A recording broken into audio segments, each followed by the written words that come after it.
Hi team, one of the best steps ever seen on a pro field potentially, beating somebody in the phone box, Rokoduguni.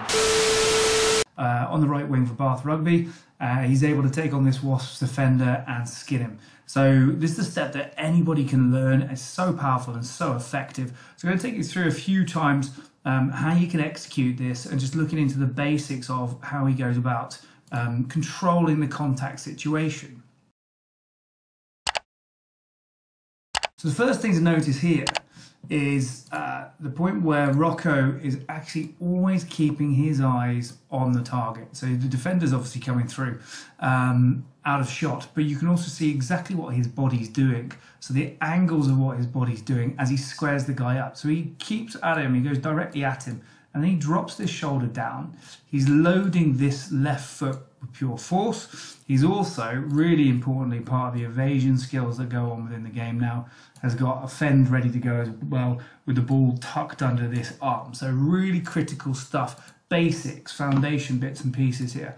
So as he goes through, the fend's coming out and he's around the outside. This is where you get to see the shuffle, the shoulder drop part of the motion. So you can actually see here, this is what's going to happen with the shoulder dropping down.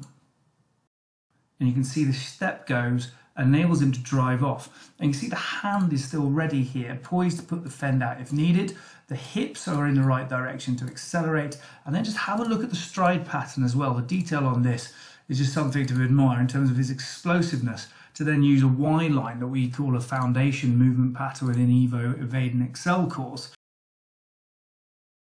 Is that movement of selling some information, hitting off on the Y line and then straightening up to be able to then accelerate away and beat the man. It's absolutely superb. And this is where you see it's almost like our quade step. So you can see how his feet have dropped out, the toe is turned, so it enables his hips to be able to change direction. His other foot is planting, so this is loading. All the force is going down into the ground here. And what you're going to see in the next frame is how he drops his weight. So there you go. You can see the shoulder drop. So this is the powerful part about what we're looking at here. So that shoulder motion, along with that force, the loaded foot being stamped out, has meant then that the Wasps defender is completely sat down. You can see that all his weight is down. He's on his heels. He has no ability whatsoever. His arms are down as well. So he has no ability to be able to actually have forward momentum to take on Rocco defensively. His eyes are actually trained on the right thing. So as a defender, if you want to be good, you've got to go after the hip line.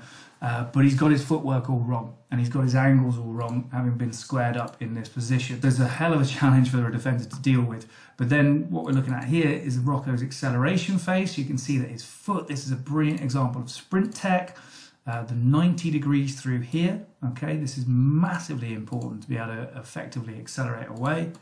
And that next stride, you can see how it's loaded. So this again, when you're learning to sprint, you can see the foot just in shot.